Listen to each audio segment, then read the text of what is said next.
Ассаламу алейкум достор, Тез кино каналына куш келипсиңер. Бүгүн силерге Джеки Чандын Мен киммин аттуу киносун айтып бермекчимин.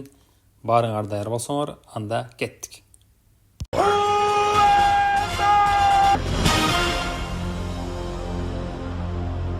Тасманын башында эле шахтада иштеген жумушчулар бир өзгөчө таш таап чыккандыгын байкайбыз. Ошол жерде иштеген окумуштуу ал таштын бир бөлүкчөсүн бөлүп алат да аны изилдей баштайт. Анан ал метеорит ташы экендигин аныктайт. Метеорит ташынын курамында эмне бар экендигин бир диске көчүрө баштайт. Баардык маалыматты ошол диске көчүрүп алган соң, бөлүп алган бөлүкчөсүнө бир кутучага салат да тезинен лабораторияга жеткизип бергиле деп буйрук берет. Айдоочу метеорит ташын алат да жөнөп кетет. Унаа өкмөттүккө окшойт, тоо ташка карабастан айдоочу унааны аябай катуу айдап бараткандыгын көрөбүз. Бирок ошол кезде кутучанын ичиндеги метеорит ташы кыймылдай баштайт. Айдоочу эмне болгонун түшүнбөстөн коркуп кетип, унааны токтотуп качайын дейт, бирок ошол кезде метеорит ташы жарылып кетет.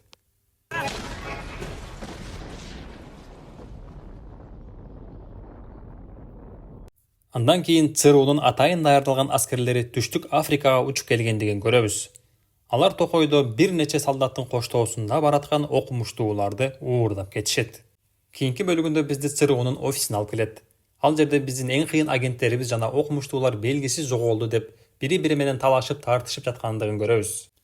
Метеорит ташынын курамында эмне бар экендигин жаман кишилер билбеши керек деп ЦРУнун башчысы Түштүк Африкада жоголгон агенттердин башчысы болуп иштегенсиң деп агент Морганга ал жакта эмне болгондугун баарыны билип келишиң керек деп буйрук берет. Ал жерде пенсияга чыгып жаткан генерал Шерманды көрөбүз. Генерал Шерманга агент Морган келип колуна бир кагазды берип кетет. Ал кагаздын ичинде сиздин оюңуз ишке ашты, тапшырма аткарылды деп жазылган болот. Андан кийин эле жылаңач болуп алып жүгөрү талаасында жүгүрүп келген сыяктуу денеси тытылып жаткан биздин каарманды көрөбүз.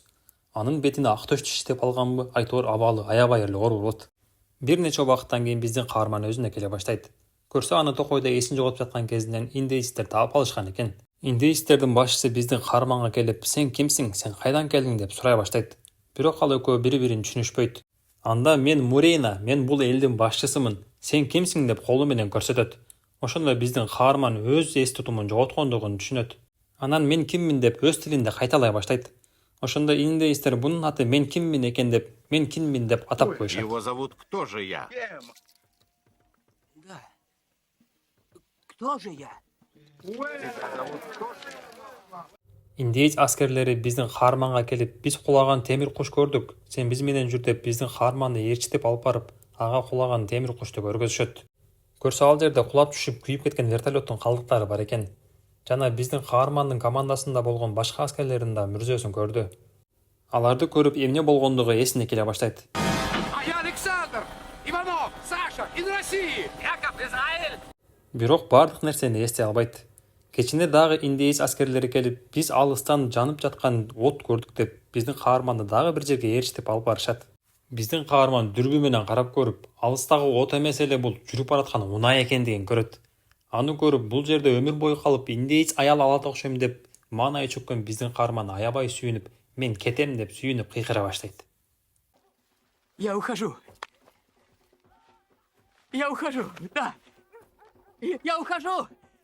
Эртеси күнү индейцтердин баары чогулуп биздин каарман менен коштошуп жатканын көрөбүз.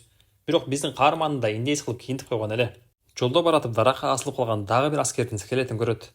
Аны да жерге көмүп, сумкасынан бир нече паспорт жана бир нерсе жазылган ширеңкенин идишин таап алат. Андан кийин индейц достору менен коштошуу бийин бийлешип, коштошуп алып анан өз жолун жалгыз улантып кетет. Жолдо баратып жарышка катышып жатып бузулуп калган унааны жана анын айдоочусун жылан чагып алгандыгын көрөт. Көрсө жылан айдоочунун бутунан чагып алган экен. Анын бутунан жыландын уусун чыгарып эле ошол жерден дары чөптөрдү табып, ал чөптү оозуна салып эле чайнай баштайт. Ошондуктан анын тили сөзгө айланбай сүйлөй албай калат. Аны көргөн айдоочунун карындашы чындап эле индейц окшойт деп таң калып калат. Андан кийин биздин каарман армияда үйрөнгөн таланттарын жөнгө салып, бат эле ийне жасап айдоочуга жардам берип, жана унааны оңой эле оңдой калып шашылып жолго чыгып кетет. Чужой не жалко дегенсип унааны аябай катуу айдап, башка унаалардан алдыга ашып, жеңиш сызыгына да биринчи болуп келет. Аны көргөн элдин баары таң калып, ошол жердеги журналисттер аны сүрөткө тартып, баардык гезиттерге чыгарып салышат. Ал жаңылыкты көргөн генерал Шерман агент Морганга чалып, Алардын бирөөсү тирүү экен, башкалары да тирүү болушу мүмкүн. Сен алардын баарын жок кылышың керек деп буйрук берет. Кийинки бөлүктө биздин каарман больницада олтургандыгын көрөбүз. Анын жанына Кристиан аттуу журналист кыз келип, сиздин тарыхыңыз аябай кызыктуу экен, сиз жөнүндө чоң репортаж жазгым келет деп айтат. Бирок биздин каарман убактым жок деп жанагы айдоочунун карындашы Юкиге таштап шашып кетип калат. Анан докторго барып көрүнөт. Ал эс тутумуң убакты менен келиши мүмкүн, бирок өзүң жөнүндө маалымат билгиң келсе, милицияга барып көрбөйсүңбү деп сунуш айтат. Ал больницага агент Морган биздин каарманды издеп келген экен. Ал экөө жолугат, бирок агент Морганды тааныбай коет. Ошондо агент Морган мен ЦРУнун агентимин деп өзүнү тааныштырып, мен Түштүк Африкада эмне болгондугун изилдеп жүрөм деп биздин каармандан билгенинин баарын сурап алат. Ошондо биздин каармандан башка аскерлердин баардыгы өлгөнүн жана биздин каарман эс тутумун жоготконун билгенден кийин бул жашыруун тапшырма, эч кимге ишенбеңиз жана эч кимге эч нерсе айтпаңыз деп өзүнүн визиткасын берип кетип калат. Бирок ал жерден чыккандан кийин өзүнүн адамдарына чалып, бул эс тутумун жоготкон байкушту да жок кылгыла деп өз адамдарына буйрук берет. Биздин каарман больницадан чыгып милицияга келет. Бирок ал жерге бир нече кишилер келип, биз улуттук коопсуздук кызматынанбыз деп өздөрүнү тааныштырышат. Эч нерсени түшүнбөй жаткан биздин каарманды зордоп эле колуна наручник салып, аны ал жерден башка жакка алып кетип калышат. Аны бир жерге алып келип отургузуп, Түштүк Африкада эмне болгондугун айтып, биздин каармандан сурак ала баштайт. Ошол кезде биздин каарман жанагы кулап түшкөн вертолетто эмне болгондугун бир аз эстейт. Бирок баардык нерсени эстей албагандыгы үчүн мен эч нерсени билбеймин, мен эс тутумумду жоготконмун, мен өзүм ким экендигимди билгим келип жүрөт деп айтат. Антсе мен сага баары бир ишенбеймин. Силер кимсиңер? Силердин ар бириңерде 6 паспорт болгон. Силер террористсиңерби деп такыр ишенбей коет. Анын баарын көрүп биздин каарман таң калып, мен эч нерсе билбеймин десе, мен баары бир силердин ким экениңерди билип аламын деп аны ур токмокко ала баштайт. Бирок алар биздин каарман атайын даярдыктан өткөндүгүн унутуп калышкан эле. Ал колуна келген баардык нерсени курал кылып, укмуштуудай талант көрсөтүп, аларды оңой эле жеңип, ал жерден эч ким кыла албаган ыкмаларды кылып качып кетет. Анан өзү жашаган жерге кирип келет. Бирок ал жерде агент Моргандын адамдары күтүп отурушкан эле. Алар курал менен аткылап, биздин каарманды өлтүрүүгө аракет кылышат. Бирок ал кыйын мушкер болгондуктан алдынан чыккан душмандын баарын эле оңой эле жеңип коет. Ал маймыл билбеген ыкмаларды да билет экен. Бир кабаттуу үйдүн үстүнөн да оңой эле түшүп кетет. Анан ал жерден түшүп качып баратып, алдынан жанагы репортаж алам деп жүргөн журналист кыз Кристианды көрүп калат. Кристиан машинанын жанында тургандыктан анын машинасы бар экен, ошол менен качабыз деген ойдо болобу, айтор ошонун жанына жүгүрүп келет. Ал жерден өтүп бараткан Юки да аларды көрүп калат. Биздин каарман унага шашылып отуруп эле Кристиан наручник менен байлангандыгын көрөт. Алардын жанына Юки да жүгүрүп келе калат. Бирок душмандар аларды кубалап келаткандыктан Юкини да машинага айнектен эле отургуза калып, алар үчөө тең качып кетишет. Душмандардан качып барып бир жерге жашынып отурушат.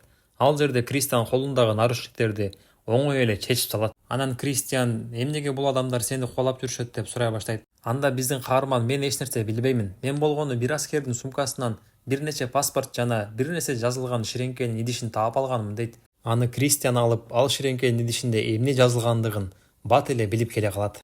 Көрсө ал жерде Роттердам шаарында жайгашкан бир компаниянын адреси бар экен эле. Ошентип Кристиан менен биздин каарман Роттердамга бармай болушат. Ал жерге барып, ошол компаниянын жанындагы чай ичүүчү жайга кирип, биздин каарман агент Морганга чалат. Ага чалып, менде маалыматтар бар, мен азыр Роттердам шаарындамын деп айтат. Көрсө агент Морган ошол компанияда иштейт экен. Ага сен эч жакка кетпей тур, мен сага жардамга адамдарымды жиберемин дейт. Бирок аны кармап келген адамдарды жиберет. Анан биздин каарман агент Морган менен сүйлөшкөндүгүн Кристиан угуп тургандыгын билип калат.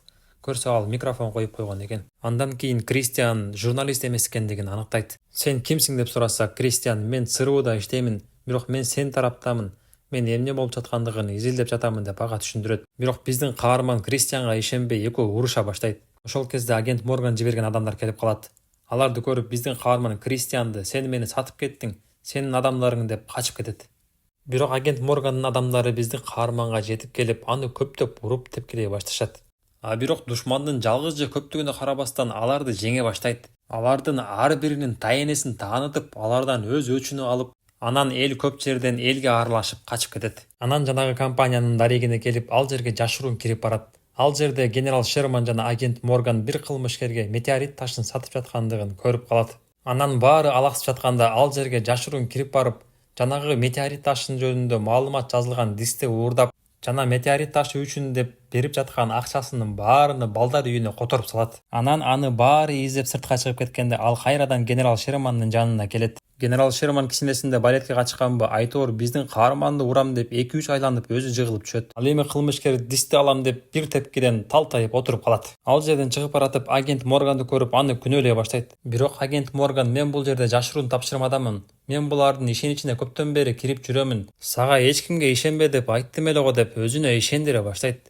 Бирок биздин каарман агент Морган саткын жана кылмышкер экендигин бат эле аныктап коет. Андан кийин биздин каарман агент Морганды да генерал Шермандай кылып балет мектебине жиберет. Ал жерге келип калган агент Моргандын эң күчтүү 2 адамы менен аябай көпкө чейин мушташат. Жана айткандай эле колуна келген нерсени курал кылып ал экөөнү аябай эле сабап салат. Алардын бирөөсүнү дагы агент Морган жана генерал Шермандын балет мектебине кошкусу келди окшойт. Анын кулагындагы сөйкөсүнөн кармап алып балет сабагына үйрөтө баштайт. Анан кызтеке болуп каласың деп кулагындагы сөйкөсүнү бурап жулуп алат. Ал жерге келип калган дагы башка кылмышкерлерди көрүп, куласам да индейц байкелерим жардам берет дедиби Айтор. Ыгач турган көп кабаттуу үйдүн айнегинен секирип кетет. Бул нерсени силер индейц таанышыңар жок болсо кайталабай эле койгула.